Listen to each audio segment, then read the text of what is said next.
Welcome to Talk with Brian. I'm Brian, and today we're tackling a topic that keeps many developers and IT managers up at night, migrating from Java 8. It's been the workhorse of enterprise Java for over a decade, but staying on it is becoming increasingly risky. Joining me is Dave, our resident software development expert who has led multiple large-scale Java migration projects. Dave, welcome. Thanks, Brian. Yeah, Java 8 migration is something I'm deeply passionate about. I've seen organizations struggle with this decision, and I've helped many navigate it successfully. There's a lot of fear around migration, but also a lot of risk in staying put. Let's start with the elephant in the room. Java 8 still works fine for many applications. Why should companies even consider migrating? That's the trap many organizations fall into. Yes, Java 8 still compiles and runs your code, but here's the reality. Oracle ended free public updates for Java 8 back in 2019. If you're not paying for commercial support, you're running on an increasingly vulnerable platform. Security vulnerabilities are discovered regularly in Java. Every quarter, there are new CVEs. If you're on unsupported Java 8, you're not getting patches. For any application handling sensitive data, that's a serious compliance and security risk. But some companies are paying for extended support, right? Yes, and that's expensive. Oracle's commercial support isn't cheap, and even that has an end date. More importantly, the ecosystem is moving on. Libraries are dropping Java 8 support. Spring Framework 6 requires Java 17 minimum. Many modern tools and frameworks assume you're on a recent version. The longer you wait, the harder migration becomes. Technical debt accumulates. Developers who knew the old code leave. The gap between Java 8 and current versions grows wider every year. So, which version should companies migrate to? There are so many options now. For most organizations, the answer is Java 21. It's the current long-term support release, which means you get updates and security patches until at least 2031. That's the stability enterprises need. Java 17 is also LTS and still fully supported, so it's a valid choice if you need to be more conservative. But honestly, if you're doing the migration work anyway, go to 21. You get more features, better performance, and a longer support window.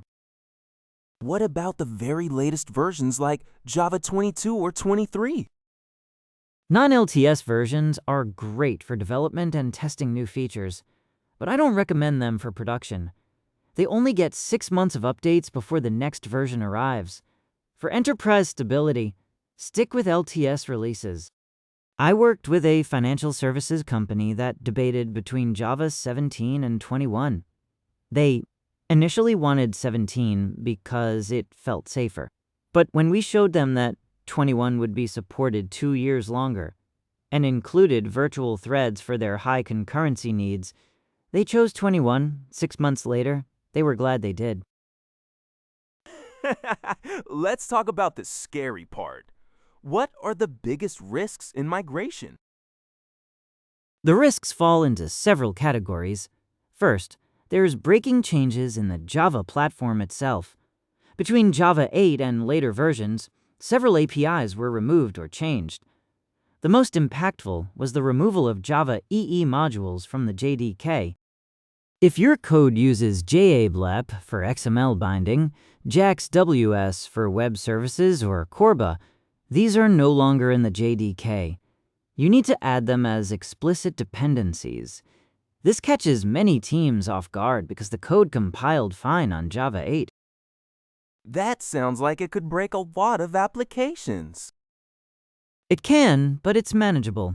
The fix is usually adding a few Maven or Gradle dependencies. The real danger is not knowing about it until you try to run in production. That's why thorough testing is essential. One company I worked with had hundreds of microservices. They started migrating without a proper inventory and discovered in production that 30 services used JLab internally through a shared library. That was a painful weekend. Lesson learned: audit your dependencies first. What about the strong encapsulation? I heard that breaks a lot of things. This is probably the biggest source of migration headaches. Starting with Java 9, the module system was introduced, and internal JDK APIs became encapsulated. Many libraries and frameworks were accessing these internal APIs through reflection. In Java 8, you could access almost anything via reflection. In Java 17 and later, accessing internal APIs throws errors by default. You'll see illegal access error or warnings about illegal reflective access. So, how do you fix that? There are two approaches. First, update your dependencies. Most popular libraries have released versions that don't rely on internal APIs. Hibernate, Jackson, Spring. They've all adapted. Often, just updating to the latest version of your dependencies solves the problem. If you can't update a library, you can use command line flags like add opens to allow reflective access. But this should be a temporary workaround, not a permanent solution. Those internal APIs could change in future Java versions. Run your application with the flag illegal access equals warn first. This logs all reflective access attempts without breaking your app. It gives you a complete list of what needs to be fixed. What about build tool and IDE compatibility? This is often overlooked. Maven and Gradle have minimum version requirements for newer Java. If you're on an old Maven 3.5, you need to upgrade. Same with Gradle. Check the compatibility matrix before you start. IDs also matter. Old versions of Eclipse or IntelliJ might not fully support Java 17 or 21 syntax. Update your IDE and make sure your team does too. Nothing kills productivity like fighting with tools. Any specific versions you recommend? For Maven, use 3.9 or later. For Gradle, 8 Vi is solid. For IntelliJ, the latest stable version always supports recent Java. Eclipse users should use the latest Eclipse IDE release. These are free updates that save a lot of frustration. Let's talk about testing. How do you approach testing a migration? Testing is where migrations succeed or fail. You need a comprehensive test strategy. Start with your existing unit tests. Run them on the new Java version. Most should pass, but some might fail due to behavioral changes. Integration tests are critical because they catch issues with library interactions. And don't skip performance testing. Java's garbage collectors and JIT compiler have changed significantly. Your app might be faster, but it might also behave differently under load. What about applications with poor test coverage? I've been there. One legacy application had maybe 10% test coverage. We couldn't add comprehensive tests quickly enough. Our approach was to run the app on the new Java version in a staging environment and have QA do extensive manual testing. We also used production traffic shadowing, sending a copy of real requests to the new system without serving responses. This caught issues that tests would have missed. If you have low test coverage, migration is your opportunity to improve it. Every bug you find and fix, add a test for it. You'll come out of the migration with better coverage than you started. How long does a typical migration take? It varies enormously based on the size and complexity of your codebase. A small microservice might take a few days. A large monolithic application with millions of lines of code could take months. For planning purposes, I recommend allocating 2 to 4 weeks for a medium-sized application. This includes updating dependencies, fixing compatibility issues, testing, and dealing with unexpected problems. Always add buffer time.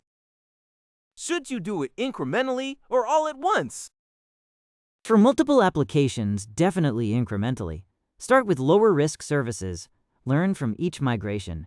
Build a playbook of common issues and solutions. By the time you get to your critical systems, you'll have experience. For a single application, you usually need to make the jump all at once. You can't run half your code on Java 8 and half on Java 21, but you can use feature flags to gradually roll out to production. What about the risk of introducing new bugs during migration? This is a real concern. Migration involves touching a lot of code. Even if you're just updating dependencies and configuration, any change is an opportunity for bugs. The key is to separate migration changes from feature changes. Don't add new features during migration. Don't refactor code unless necessary for compatibility. Keep the diff as small as possible. This makes it easier to review, test, and roll back if needed. What about rollback planning? Always have a rollback plan. Keep your Java 8 deployment pipeline working until the new version is proven stable. In containerized environments, this means keeping your Java 8 images available. In traditional deployments, keep the old JDK installed. A retail company migrated their checkout system during a quiet period. They had a rollback plan but didn't test it. When they hit a critical bug, the rollback failed because of a database schema change that was part of the migration. Always test your rollback procedure before you need it. Are there any hidden benefits to migration that offset the risks? Absolutely, and this is often undersold. Java 17 and 21 are significantly faster than Java 8 for most workloads. The garbage collectors are much better. G1 has matured. ZGC offers sub-millisecond pauses. You might see 20 to 30% better throughput. Memory usage is often lower, too. The JVM is smarter about memory management. One company I worked with reduced their cloud costs by 15% just from improved JVM efficiency after migrating. What about developer productivity? Huge gains there. Records eliminate boilerplate. Pattern matching makes code cleaner. Text blocks make SQL and JSON readable. var reduces ceremony. Developers are happier and more productive on modern Java. Migration isn't just about avoiding risk. It's an investment that pays dividends in performance, developer satisfaction, and the ability to adopt new libraries and frameworks. Any final advice for teams about to start a Java 8 migration? Start now, but start small. Pick a non-critical application and migrate it. Learn from the process. Document everything you encounter. Get buy-in from leadership. Migration takes time and resources. Make the case with security risks, support costs, and the benefits we discussed. This isn't a developer side project. It's a strategic initiative. Invest in tooling. Use ADEPS to analyze dependencies. Use ADEP scan to find deprecated API usage. Set up a proper CI pipeline that builds and tests on the target Java version early. To wrap up, migrating from Java 8 is necessary for security, ecosystem compatibility, and performance. Target Java 21 for long-term support. The main risks are removed APIs, strong encapsulation breaking reflection, and dependency compatibility. Mitigate with thorough testing, incremental migration, and solid rollback plans. The benefits in performance and productivity make it worthwhile. This has been incredibly valuable, Dave. A lot of teams needed to hear this. Thanks, Brian.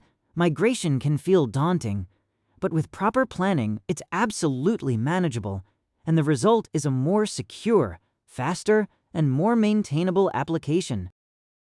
Thank you so much for sharing your expertise today, Dave. My pleasure. Good luck to everyone tackling Java 8 migration. You've got this. And that's a wrap for today. If you're facing a Java migration, share this episode with your team and your manager. We'll be back next week with more tech insights. Until then, keep learning and keep migrating. This is Brian, signing off.